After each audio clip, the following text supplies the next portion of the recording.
একদিন শিশুনবী হজরত মোহাম্মদ সাল্লাল্লাহু আলাইহি সাল্লাম ক্ষুধার্ত অবস্থায় মক্কার ধুলোমাখা পথ ধরে হেঁটে চলছে। কিছুটা দূরে ছিল আবু জাহেলের খেজুর বাগান। আবু জাহেল এক ইহুদি ব্যক্তিকে নিয়ে খেজুরগুলো একটি বস্তা ভর্তি করছিল। তখন শিশু হজরত মোহাম্মদ সাল্লাল্লাহু আলাইহি সাল্লাম ক্ষুধার্ত ছিল, তাই ক্ষুধা নিবারণের জন্য দুটি খেজুরের আশায় আবু জাহেলের খেজুর বাগানের দিকে যেতে লাগলো। শিশু হজরত মোহাম্মদ সাল্লাল্লাহু আলাইহি সাল্লাম ধীরে ধীরে সেই খেজুর বাগানে হাজির হলেন এবং আবু জাহেলকে সালাম দিয়ে বিনয়ের সঙ্গে বললেন, চাচা যান, আমার খুব ক্ষুধা লেগেছে, আমাকে দুটি খেজুর দিতে পারবেন? তখন আবু জাহেল তাচ্ছিল্য ভরা চোখে তাকিয়ে বলল, হে মোহাম্মদ, তোমাকে খেজুর দিতে পারি, কিন্তু একটি শর্ত আছে। ওই যে ব্যক্তিটি দাঁড়িয়ে আছে তার কাছে বস্তা আছে, ওইগুলো তুমি মাথায় করে নিয়ে আমার বাড়িতে দিয়ে আসো, তাহলে তুমি খেজুর পাবে। তখন শিশু হজরত মোহাম্মদ সাল্লাল্লাহু আলাইহি সাল্লাম সাথে সাথে ওই ইহুদি ব্যক্তির কাছে চলে গেলেন। ইহুদি লোকটি তাকে অবাক হয়ে দেখে বললেন, হে বালক মোহাম্মদ, তুমি কি জন্য এসেছ? শিশু হজরত মোহাম্মদ সাল্লাল্লাহু আলাইহি সাল্লাম বললেন, আমি এই বস্তা মাথায় করে নিয়ে যাব। ইহুদি ব্যক্তি বললেন, এই ছোট্ট বয়সে তুমি কি এই বস্তা নিয়ে যেতে পারবে? শিশু মোহাম্মদ সাল্লাল্লাহু আলাইহি সাল্লাম বললেন, নিশ্চয়ই পারবো। অতঃপর হজরত মোহাম্মদ সাল্লাল্লাহু আলাইহি সাল্লাম ধুলিমাখা শরীরে মাথায় বিশাল বস্তা নিয়ে হেঁটে চললেন। ছোটো ছোটো পা, ক্লান্ত দেহ, কিন্তু চেহারায় এক অপার্থিব শান্তি। এবং তার পিছু চলছে আবু জাহেল এবং সেই ইহুদি ব্যক্তি। কিছুক্ষণ পর সে বস্তা আবু জাহেলের বাড়ির সামনে এসে রাখল। তখন ইহুদি ব্যক্তি ওই বস্তা নিয়ে বাড়ির ভিতরে কোণে রেখে দিলেন। তারপর শিশু হজরত মোহাম্মদ সাল্লাল্লাহু আলাইহি সাল্লাম বললেন, চাচা যান, আমাকে খেজুর দিবেন না? তখন আবু জাহেল মাত্র একটি খেজুর দিলেন। তখন শিশু নবী হজরত মোহাম্মদ সাল্লাল্লাহু আলাইহি সাল্লাম বললেন, চাচা যান, আর একটি খেজুর দিবেন না? এই নির্দোষ চাওয়াই যেন আবু জাহেলের আগুনে ঘি ঢেলে দিল। সে রেগে গিয়ে হঠাৎ করে প্রচণ্ড জোরে একটি তাপ্পর মারল। সঙ্গে সঙ্গে সূর্য যেন হঠাৎ ডুবে গেল, আকাশ কেঁদে উঠল, বাতাস স্তব্ধ হয়ে গেল, পাহাড় পর্বত যেন অশ্রু জড়ালো। যে একটি নিষ্পাপ শিশুর উপর এমন অন্যায়! নিষ্ঠুর আবু জাহেল হাসতে হাসতে ঘরে প্রবেশ করল। ঠিক তখন ঘটল এক অলৌকিক ঘটনা। খেজুর ভর্তি বস্তা মুখ খুলতেই আবু জাহেল হতবাক হয়ে গেল। আবু জাহেল দেখল বস্তার সমস্ত খেজুরগুলো ছোটো ছোটো পাথর হয়ে গিয়েছে। চোখের সামনে এমন অলৌকিক ঘটনা দেখার পর সেই ইহুদি বিস্ময় হতবাক হয়ে গেল। এই দৃশ্য দেখে সেই ইহুদি ব্যক্তি থমকে দাঁড়ালেন। এমন অলৌকিক ঘটনার কথা জানানোর জন্য ইহুদি ব্যক্তি দ্রুত তাদের নেতাদের কাছে ছুটে গেলেন। কিন্তু নিষ্ঠুর অত্যাচারে আবু জাহেল তখন ঘর থেকে বের হয়ে এলো এবং কটাক্ষ করে বলল, হে মোহাম্মদ, তুমি তো বড় জাদুকর, আমার খেজুরগুলো জাদুতে পাথর করে দিয়েছ। শিশু হজরত মোহাম্মদ সাল্লাল্লাহু আলাইহি সাল্লাম নরম কণ্ঠে বলল, চাচা যান, আমি কিছুই জানি না। একথা বলতেই নিষ্ঠুর আবু জাহেল আরও একটা ছড় মারলেন। ছড়ের শব্দ যেন আবারও আকাশ কেঁপে উঠল, পাহাড় স্তব্ধ হয়ে গেল, আর শিশুর চোখে জমে উঠল এক বিন্দু অস্ত্র। কিন্তু কি আশ্চর্য, শিশু মোহাম্মদ সাল্লাল্লাহু আলাইহি সাল্লাম শুধু এতটুকুই বললেন, চাচা যান, আপনার হাতে ব্যথা লাগেনি তো? আহা, কি মমতা, কি সহমমিতা! নিজে চর খেলেন, অথচ চিন্তা করলেন চর মারা মানুষের ব্যথার কথা। অতঃপর শিশু হজরত মোহাম্মদ সাল্লাল্লাহু আলাইহি সাল্লাম সেই ব্যথা আর অপমানের বোঝা নিয়ে বাড়িতে ফিরলেন না। চুপচাপ চলে গেলেন পাহাড়ের কিনারায়, শুধু নিস্তব্ধে দাঁড়িয়ে রইলেন। এই ঘটনা দেখে গাছগুলো, পাহাড়গুলো বলতে লাগলো, হায় আফসোস, যাকে সৃষ্টি না করা হলেই এই জমিন, এই আসমান, এই পৃথিবীর সৃষ্টি হতো না। সেই মহানবী আজ ক্ষুধার্ত, অপমানিত, অবহেলিত। কিন্তু তবুও পাষাণ আবু জাহেলের হৃদয় এতটুকু কাঁপল না, এক বিন্দু অনুতপ্ত তার চোখে এলো না। এদিকে সেই ইহুদি ব্যক্তিটি তাদের নেতার কাছে এসে বলল, আজ এমন এক ঘটনা দেখেছি যা কল্পনাকেও হার মানায়। আবদুল্লাহর পুত্র শিশু মোহাম্মদের এমন ক্ষমতা আছে যা দুনিয়ার আর কারণেই। তাকে একটা চড় মারলে খেজুর সব পাথর হয়ে যায়। আচ্ছা, আপনি বলতে পারবেন এটা কি জাদু না অলৌকিক ক্ষমতা? তখন তাদের নেতা বললেন, আমরা শুনেছি আমাদের ধর্মগ্রন্থে নাকি মোহাম্মদ নাম আছে, সে হবে শ্রেষ্ঠ নবী এবং শেষ নবী। তবে তিনি কি এই মোহাম্মদ? এটা জানার পর আমাদের ধর্মগুরুর সন্ন্যাসীর প্রয়োজন। যদি এটা সত্য হয় তাহলে আমরা তাকে বাঁচতে দেব না, এই পৃথিবী থেকে সরিয়ে দিব। তোমরা যাও, আমাদের ধর্মগুরুকে এখানে নিয়ে আসো। সেই ইহুদি ব্যক্তিটি আবারও আবু জাহেলের বাড়িতে রওনা হলেন। যেতে যেতে সেই খেজুর বাগানের কাছে উপস্থিত হয়ে দেখলেন সমস্ত খেজুর গাছগুলো নেই, সব একেবারে পাথর হয়ে গিয়েছে। এটা দেখে সেই ইহুদি ব্যক্তি হতভম্ব হয়ে গেল। তিনি আর এক মুহূর্ত দাঁড়ালেন না, খুব দ্রুত আবু জাহেলের বাড়ির দিকে রওনা হলেন। আবু জাহেলের বাড়িতে এসে বললেন, ভাই, আপনার খেজুর বাগানের সমস্ত খেজুরগুলো তো পাথরে পরিণত হলো। এখন এটাকে যদি ফিরিয়ে আনতে না পারেন তাহলে অনেক টাকা ক্ষতি হবে। এখানে ফেরানোর একমাত্র পথ শিশু মুহাম্মদের কাছে ক্ষমা চাওয়া। কিন্তু আবু জাহেল ক্ষমা চাওয়ার পাত্র ছিল না। সে ছিল নিষ্ঠুর এবং অতি চালাক। তাই সে চালাকি করে বলল, ঠিক আছে চলো আমরা মুহাম্মদের বাড়িতে গিয়ে দেখি। এ বলে তারা শিশু মুহাম্মদ সাল্লাল্লাহু আলাইহি সাল্লামের বাড়ি দিকে রওনা হলেন। শিশু মুহাম্মদ সাল্লাল্লাহু আলাইহি সাল্লাম থাকতেন চাচা আবু তালেবের সঙ্গে। চাচা আবু তালেব তখন ঘরে একা। কিছুক্ষণের মধ্যে আবু জাহেল এসে হাজির হলেন এবং বললেন, হে আবু তালেব, শিশু মুহাম্মদ কোথা থেকে এমন জাদু শিখেছে? সে তো বড় জাদুকর, সে আমার খেজুরগুলো সব পাথর করে দিয়েছে। হযরত ইব্রাহিম আলাইহিসসালাম একদিন স্বপ্নে দেখলেন যে কে যেন তাকে বলছে, হে আল্লাহর দোস্ত, আপনি আল্লাহর নামে কুরবানি করুন। নবীর প্রতি স্বপ্ন আদেশ ওহির সমতুল্য। তাই হযরত ইব্রাহিম আলাইহিসসালাম স্বপ্নের কুরবানির আদেশ পেয়ে অস্থির হয়ে উঠলেন। অনেক চিন্তা ভাবনা করে তিনি দুম্বা ও উট কুরবানি করে দিলেন। দ্বিতীয় রাতে তিনি আবারও স্বপ্ন দেখলেন, একজন তাকে বলছে, হে নবী, আল্লাহর রাস্তায় কুরবানি করুন। দ্বিতীয়বারও তিনি 200 উট কুরবানি করলেন। অতঃপর তৃতীয় রাতে আবারও তিনি স্বপ্ন দেখলেন। তৃতীয় রাতে আবারও তিনি 200 উট কুরবানি করলেন। চতুর্থ রাতে তিনি আবার স্বপ্ন দেখলেন, হে আল্লাহর দোস্ত, আপনি আল্লাহর রাস্তায় আপনার প্রিয় সন্তানকে কুরবানি করুন। এইবারে স্বপ্ন দেখে হযরত ইব্রাহিম আলাইহিসসালাম হতভম্ব হয়ে গেলেন। তার সন্তান বলতে হযরত ইসমাইল আলাইহিসসালাম ব্যতীত আর কেউ নেই। সেই সন্তান তার নির্বাসিত মাতার নিকট থাকে। কিন্তু আল্লাহ রাব্বুল আলামিন যখন তাকে এই প্রিয় সন্তানটি কুরবানি করার জন্য আদেশ দিলেন, ইব্রাহিম আলাইহিসসালাম মনে মনে দৃঢ় সংকল্প করে বললেন, এটাই যদি আল্লাহ তাআলার অভিপ্রায় হয় যে ইব্রাহিমকে তার রাস্তায় কুরবানি করতে হবে, তাহলে আমি তা পিছপা হব না। আল্লাহর মহব্বত ও ভালোবাসার পথে দুনিয়ার কোনো কিছুই আমার বাধা হয়ে দাঁড়াতে পারবে না। এরপর আল্লাহর নবী হযরত ইব্রাহিম আলাইহিসসালাম তার একমাত্র পুত্র ইসমাইলকে আল্লাহর রাস্তায় কুরবানি করার জন্য দৃঢ় সংকল্প করলেন। যেই বাবা সেই কাজ। ইব্রাহিম আলাইহিসসালাম তার সন্তান বালক ইসমাইলকে ডেকে বললেন, হে আমার পুত্র, তুমি গোসল করে সুন্দর সুসজ্জিত কাপড় পরে তৈরি হয়ে নাও, আমি তোমাকে নিয়ে একটি দাওয়াতে যাব। শিশু ইসমাইল আলাইহিসসালাম ছোটবেলা থেকেই আত্মীয় স্বজন ও পিতার মহব্বত ছাড়াই লালিত পালিত হয়েছিলেন। ছোটবেলা থেকেই পিতা তার সঙ্গে ছিল না। যখন বালক ইসমাইল আলাইহিসসালাম শুনলেন পিতা তাকে নিয়ে এক জায়গায় দাওয়াত খেতে যাবেন, বালক ইসমাইলের মন আনন্দে নেচে উঠল। তখন তিনি মাতা হাজারার কাছে গিয়ে বললেন, আম্মাজান, আপনি কি শুনেছেন? আব্বাজান আমাকে বলেছে আমাকে নিয়ে তিনি নাকি এক জায়গায় দাওয়াত খেতে যাবেন। ও আম্মাজান, আপনি তাড়াতাড়ি করে আমাকে গোসল করিয়ে দিন আর উত্তম পোশাকে সজ্জিত করে দিন, আমি আব্বার সাথে দাওয়াত খেতে যাব। আমি যে আর ধৈর্য ধরতে পারছি না। বিবি হাজারা তখন বললেন, সত্যি কি তোমাকে তিনি দাওয়াত খেতে নিয়ে যাবেন?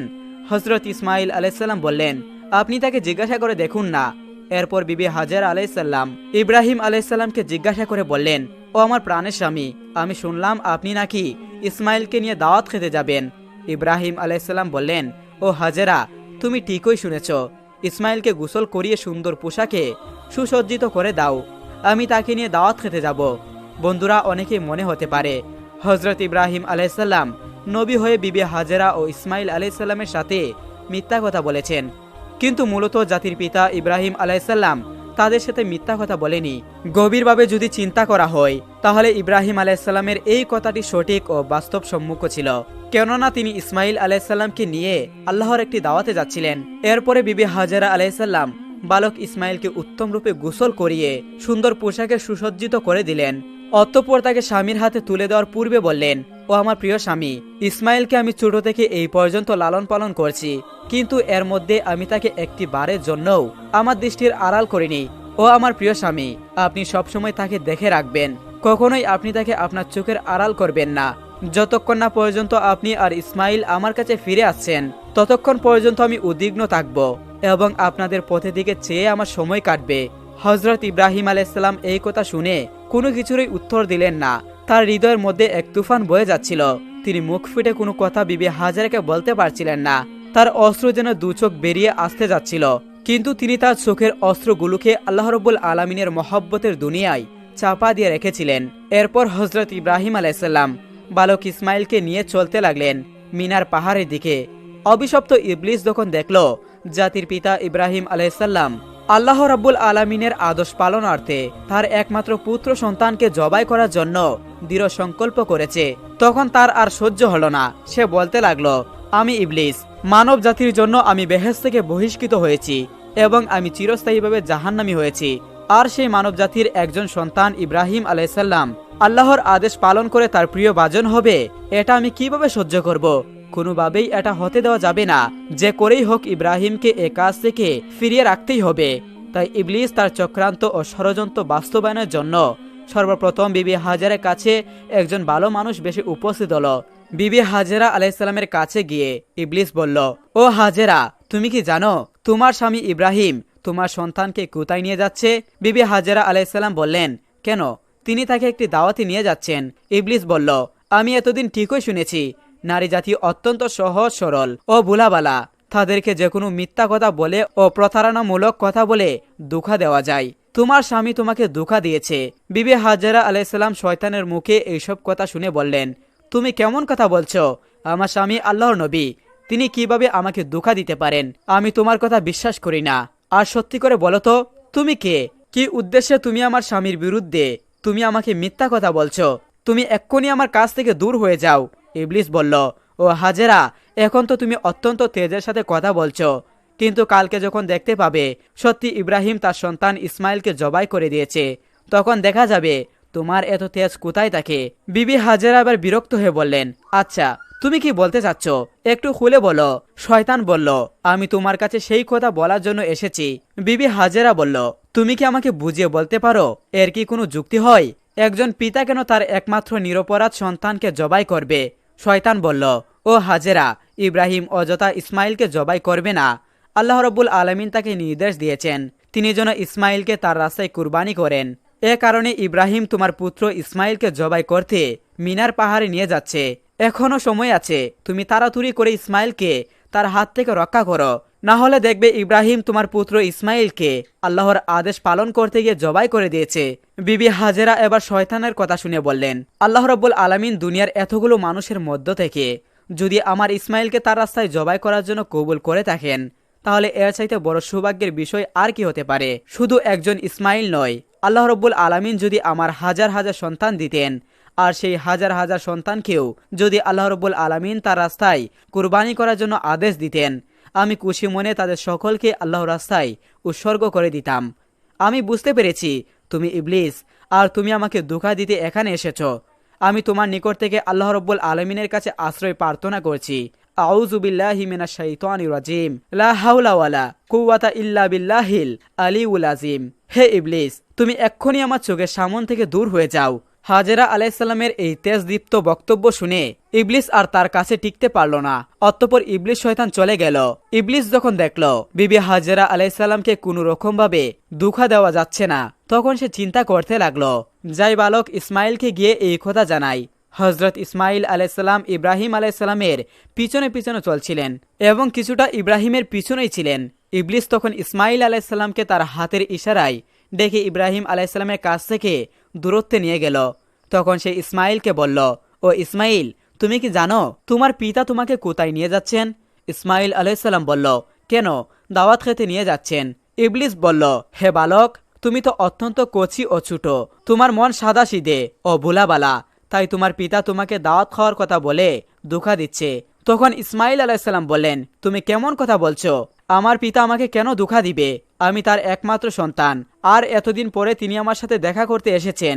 ধোঁকা দেওয়ার উদ্দেশ্য কি হতে পারে? ধোঁকা দেওয়ার উদ্দেশ্য কি হতে পারে তার? তখন ইবলিস বলল, ও ইসমাইল, তুমি জেনে রাখো তোমার পিতা তোমাকে দাওয়াত খাওয়ার কথা বলে দুহাই দিয়ে জবাই করার জন্য নিয়ে যাচ্ছে। মিনার পাহাড়ে যেয়ে তোমাকে জবাই করে দিবেন। তখন ইসমাইল আলাইসাল্লাম বললেন, এটা কি কোনো যুক্তি হতে পারে যে কোনো পিতা তার একমাত্র সন্তানকে বিনা কারণে জবাই করবেন কেন? ইবলিস বলল, ইসমাইল, তোমার পিতা বিনা কারণে তোমাকে জবাই করবেন না। আল্লাহ রব্বুল আলামিন তাকে আদেশ দিয়েছেন তিনি যেন তোমাকে আল্লাহর রাস্তায় কুরবানি করেন, আর আল্লাহ রব্বুল আলামিনের নির্দেশ পালন করার জন্য তোমার পিতা তোমাকে মিনার পাহাড়ে জবাই করার জন্য নিয়ে যাচ্ছেন। তখন ইসমাইল আলাইসাল্লাম বললেন, আল্লাহ রব্বুল আলামিন এই দুনিয়াতে এত মানুষের মধ্য থেকে যদি আমাকে তার রাস্তায় জবাই করার জন্য কবুল করে থাকেন, তাহলে এর চাইতে বড় সৌভাগ্যের ব্যাপার তো আর আমার কাছে কিছুই হতে পারে না। আমি বুঝতে পেরেছি তুমি মানুষরূপী ইবলিস। ইবলিস, তুমি জেনে রাখো আল্লাহ রব্বুল আলামিন যদি আমাকে লক্ষ কোটি জীবন দিতেন, আর সেই লক্ষ কোটি জীবনকেও আল্লাহ রব্বুল আলামিন যদি তার রাস্তায় কুরবানি করার জন্য কবুল করতেন, তাহলে আমি প্রতিবারই আল্লাহ রব্বুল আলামিনের রাস্তায় কুরবানি হওয়ার জন্য প্রস্তুত থাকতাম। ও ইবলিস, তুমি আমার কাছ থেকে এক্ষুনি দূর হয়ে যাও। আমি তোমার কাছ থেকে আল্লাহ রব্বুল আলমিনের কাছে আশ্রয় প্রার্থনা করছি। আউযু বিল্লাহি মিনাশ শাইতানির রাজিম।